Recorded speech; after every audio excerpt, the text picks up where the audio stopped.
Salut à tous, c'est Louis, j'espère que vous allez bien. Je ne sais pas si vous aussi vous avez remarqué, mais je trouve que en ce moment, le marché des cryptos est dans une espèce d'ambiance bizarre qui donne pas vraiment confiance. En fait, j'ai le sentiment que le marché ne va pas si mal que ça, et pourtant je reste quand même prudent.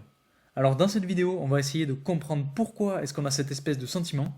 Donc on ira voir dans un premier temps la courbe du Bitcoin pour essayer de comprendre ce qui se passe et pourquoi on a cette espèce de mouvement baissier.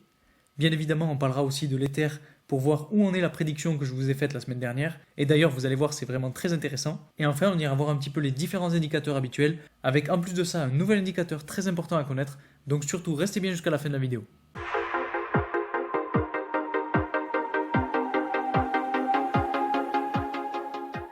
Vous savez que je vous parle de plus en plus de alt season, mais aujourd'hui je ne vais pas trop l'évoquer pour essayer de se concentrer plus spécifiquement sur pourquoi on a cette espèce de sentiment d'insécurité. Alors déjà, il faut savoir que le marché des cryptos est dans le flou pour une raison particulière, c'est que tout le monde attend le retour de la SEC sur les ETF Bitcoin déposés par plusieurs entreprises américaines.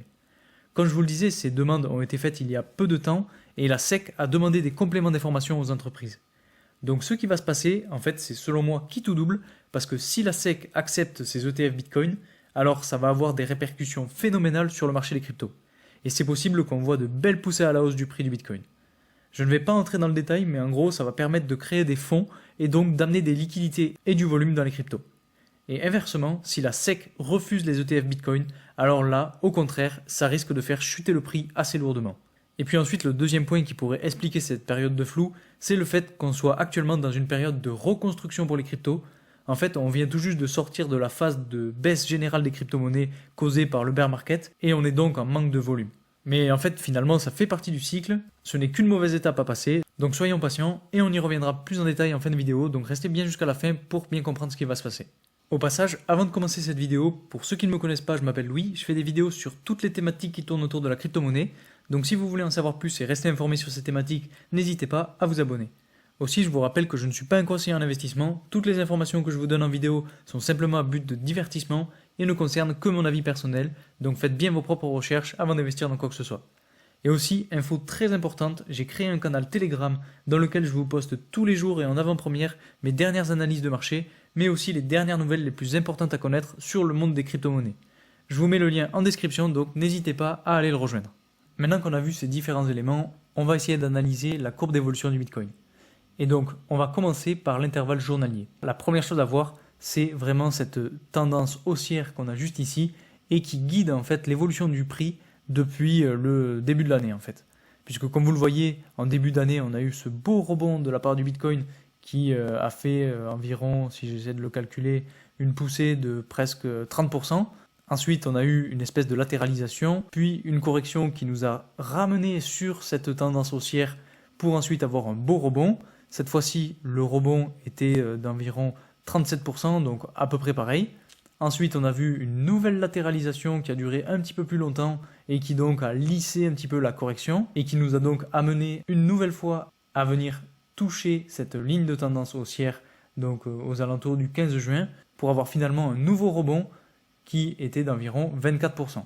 Donc vous voyez que les différents rebonds suite au contact avec cette ligne de tendance ont été assez forts. Et aujourd'hui, donc sur un intervalle journalier, on voit que le prix continue de latéraliser depuis un bon moment. Et en fait, on remarque qu'il fait un petit peu comme ce qui s'est passé suite aux dernières poussées à la hausse, donc aux deux dernières poussées à la hausse qu'on a vues suite au contact avec cette ligne. C'est-à-dire que voilà, le prix stagne un petit peu. Là, c'est pareil, on a une stagnation du prix. Et là, voilà, on a un petit peu la même chose avec une stagnation du prix. Donc, est-ce qu'il faut s'attendre à une petite poussée à la hausse comme ce qu'on a vu ici et ici avant d'avoir une correction comme on les a vus ici et ici? Ça, c'est vraiment la question. Et donc, pour essayer de répondre à cette question, on va aller sur un intervalle de 4 heures pour avoir un petit peu plus de détails sur ce qui est en train de se passer dans cette latéralisation. Et en fait, ce qui se passe, c'est qu'on a donc notre belle ligne de résistance, ou plutôt notre niveau de résistance entre 30 500 et 30 700 qui a su faire corriger le prix pas mal de fois et qui donc permet cette latéralisation. Et si on regarde bien, on a eu quand même une espèce de poussée à la hausse avec cette belle chandelle verte qu'on a eue donc le 3 juillet et qui a permis de faire sortir le prix au-dessus de la ligne de résistance. Mais malheureusement, on n'est pas allé très haut puisqu'on s'est heurté à la ligne de résistance située à environ 31 300 $ ou 31 400 $.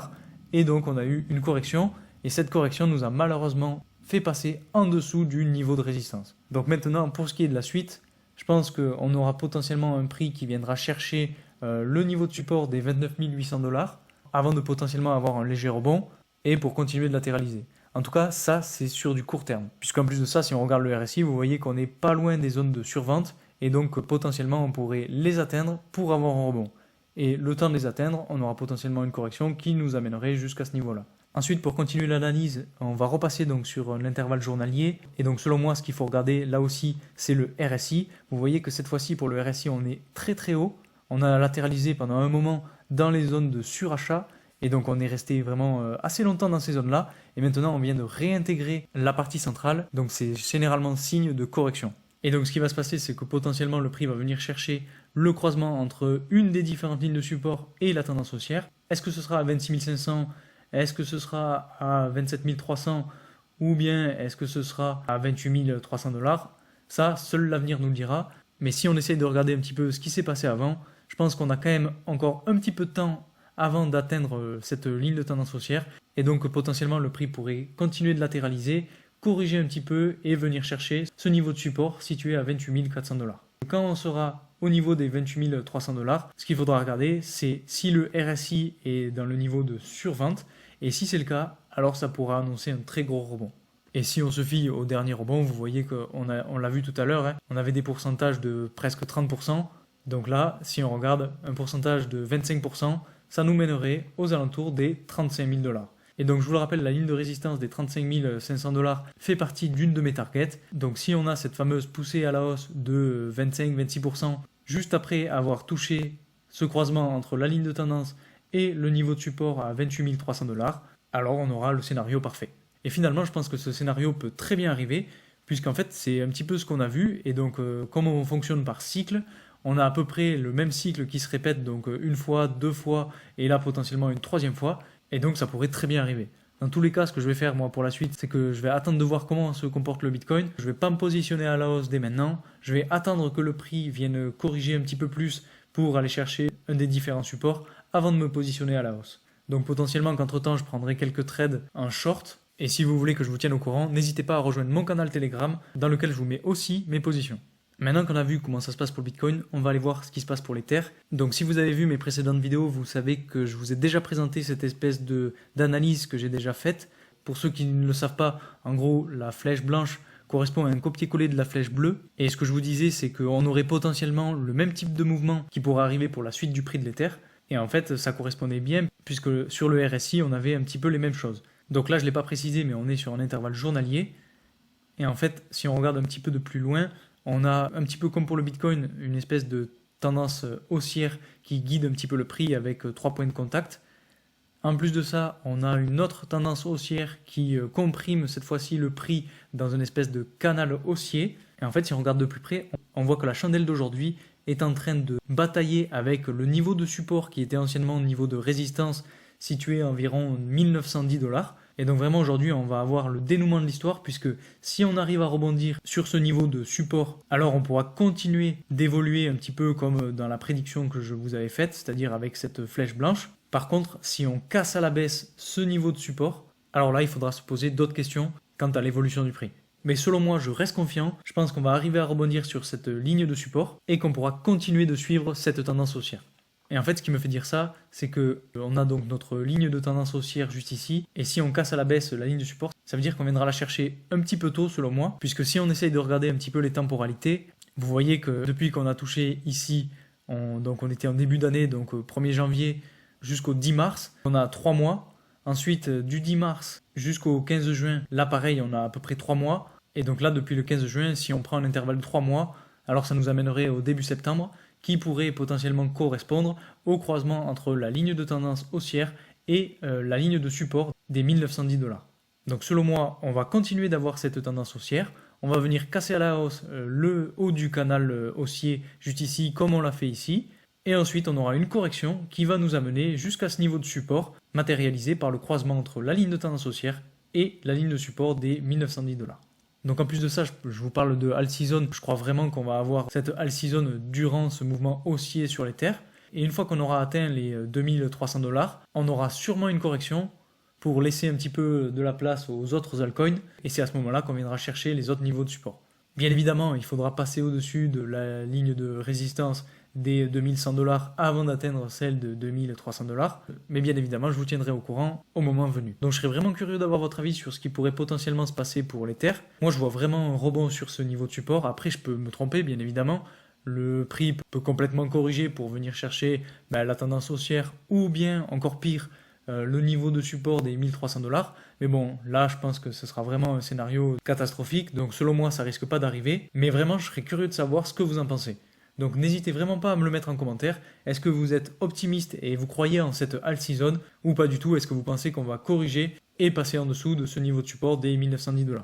Maintenant qu'on a vu l'Ether et le Bitcoin, on va passer aux différents indicateurs. Et donc, on va commencer par la dominance du Bitcoin. Pour ce qui est de la dominance du Bitcoin, vous savez qu'on a cette espèce de canal haussier qui est défini donc entre ces deux lignes de tendance. On a aussi d'autres canaux latérales juste ici, qu'on a donc cassé à la hausse pour venir chercher le haut du canal haussier. Donc on est venu se faire rejeter juste ici, on avait eu cette belle chandelle rouge le 30 juin qui a permis à la dominance du Bitcoin de bien corriger et donc de passer au niveau du RSI en dessous de la zone de surachat. Et donc selon moi, comme je vous le disais, avec la alt season qui s'en vient, on va continuer de corriger sur cette dominance du Bitcoin avec potentiellement donc des altcoins qui vont venir surperformer le Bitcoin. Et donc on va petit à petit venir chercher le croisement avec la ligne de tendance qu'on a ici et le niveau de support qu'on a juste ici pour ensuite avoir une belle poussée à la hausse. Et donc comme je vous le disais, durant cette période-là, c'est à ce moment-là qu'on pourrait potentiellement avoir une alt season. En plus de ça, vous voyez, comme je vous le disais, le RSI est très haut, donc on aura le temps qu'il descende jusqu'aux zones de survente. Et donc, entre-temps, c'est pour ça qu'on pourrait avoir une correction et donc des altcoins qui explosent. Si on regarde ensuite rapidement les ratios long-short, donc là on n'a pas grand chose de plus à dire depuis ma vidéo de dimanche dernier, c'est-à-dire qu'on a toujours un pourcentage de long sur l'Ether qui est supérieur à celui de long sur le Bitcoin. Donc comme quoi le sentiment général va dans le sens de ce que je vous ai dit, c'est-à-dire qu'on aurait potentiellement un meilleur rebond sur l'Ether et potentiellement que cet écart pourrait s'agrandir avec l'arrivée de la alt season. Pour ce qui est maintenant des liquidations, vous voyez que là ça a fait très mal puisque si on regarde le Bitcoin, on a 20 millions de dollars qui se sont fait liquider, dont presque 19 millions en long. Pour l'Ether, bon c'est déjà un petit peu moins pire, on a 13 millions de dollars avec presque 12 millions de long qui se sont fait liquider. Donc ça veut dire que vraiment les gens croyaient que ça allait exploser et en fait la correction qu'on a eue a fait liquider tout le monde. En plus de ça, vous voyez que tous les autres altcoins quasiment sont en vert, c'est-à-dire qu'une majorité de longs se sont fait liquider et donc en fait ça s'explique par le fait que les deux plus grosses crypto-monnaies, donc Bitcoin et Ether, aient corrigé et donc aient amené dans leur correction tous les autres altcoins. Pour ce qui est maintenant du Fear and Greed Index, vous voyez qu'il est passé de 63 à 61, donc il est un petit peu descendu par rapport à ce qu'on a vu dimanche dernier. Et en fait, c'est normal parce que le prix a corrigé. Et donc, c'est aussi normal qu'il reste assez haut parce que même si le prix a corrigé, il est quand même resté dans ce mouvement de stagnation. Donc, tant qu'on ne corrige pas en dessous de cette espèce de canal latéral dont je vous parlais tout à l'heure, on n'aura pas un Fear and Greed Index qui passera en dessous de 50. Mais comme je vous le disais, je pense qu'il faut s'attendre à une correction sur le Bitcoin dans les prochains jours, voire les prochaines semaines. Et donc, on aura un Fear and Greed Index qui va passer en dessous de 50. Et enfin, le dernier indicateur dont je voulais vous parler et qui explique un petit peu le sentiment général d'aujourd'hui et un petit peu ce sentiment d'insécurité qu'on connaît actuellement, c'est ce graphique-là. Et en fait, ce graphique représente les cycles qu'on connaît tous les 4 ans en crypto-monnaie. Donc si je détaille un petit peu rapidement, là on a la période de bull run, là on a la période de bear market, et donc là on a la période dans laquelle on se trouve actuellement, c'est-à-dire qu'on est en train un petit peu de se chercher, et selon moi, on n'est pas loin d'atteindre ce point-là, donc qui est l'espoir, et donc qui annoncera potentiellement le prochain bull run. Voilà pour cette analyse du marché. Donc les choses à retenir, c'est qu'il faut rester sur nos gardes en ce moment et attendre patiemment ce que va dire la SEC sur les ETF Bitcoin. Pour ce qui est du Bitcoin et de l'Ether, vous connaissez ma position. Je pense que le Bitcoin pourra venir chercher ses niveaux de support et notamment sa ligne de tendance haussière avant de connaître un autre gros pump, ce qui d'ailleurs pourrait être en corrélation avec l'annonce de la SEC. Puis pour l'Ether, je m'attends à quelque chose de mieux puisque je reste confiant pour le début de la alt season. Donc si on arrive bien à rebondir sur la ligne de support en vue hebdomadaire, alors ce sera très très bon signe.